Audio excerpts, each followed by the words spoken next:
Trump is in Canada tonight for the G7 summit. And he's raised some eyebrows after suggesting Russia should be allowed to join the group. Here now with more is CBS 2's Alice Gaynor. Alice. Christine, Maurice, the G7 is an elite group of industrialized nations, the United States, Canada, Japan, Britain, France, Italy, and Germany. Russia was invited to join in 1998, making it the G8, but was kicked out in 2014 as punishment for annexing Crimea. And now there's talk amongst U.S. allies that the U.S. could be out next. World leaders attending the G7 summit in Canada smile and wave for a photo op. French President Emmanuel Macron tweeted out this photo, which read, "Working lunch on issues related to the international economy, innovation, and the future of the labor market." The biggest issue is whether the 7 nations can conclude this meeting with a joint statement of priorities.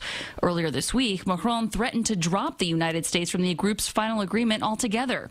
France's finance minister has called the meeting G6+1 in reference to President Trump's isolation from other allies. President Trump's America First policy decisions have angered those U.S. allies. U.S. tariffs on imported steel and aluminum from the European Union, Canada, and Mexico have those nations threatening new tariffs of their own on U.S. products. Adding to the drama, this comment.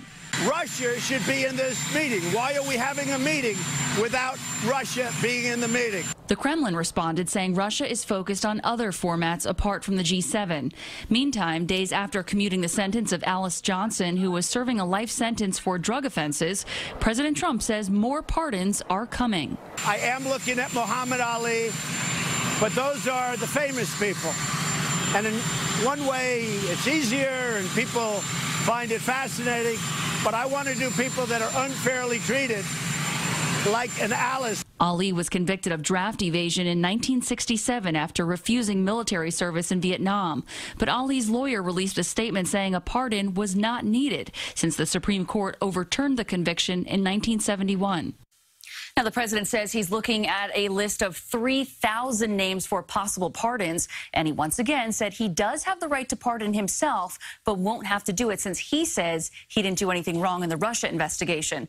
President Trump is leaving the G7 summit early to head to Singapore for Tuesday's summit with North Korean dictator Kim Jong-un. Christine?